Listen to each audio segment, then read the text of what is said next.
ఆమిరోళ్ల మేడ కాదు ఆంధ్రప్రదేశ్ రాష్ట్రంలోన బాపట్ల నగరంలో కొనిదెల వంశమున్నది. వెంకట్రావు అంజనగార్ల ముచ్చటైన మూడో బిడ్డ black belt karate martial arts లో ఎన్నో అవార్డులే పొందినారు.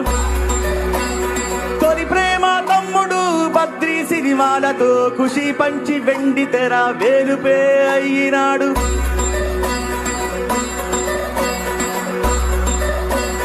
జనసేన నాయకునిగా చిన్న పెద్ద గుండెలలో గూడు కట్టుకున్న మన డిప్యూటీ సీఎం గారు. జై పవన్ కళ్యాణ్ గారు.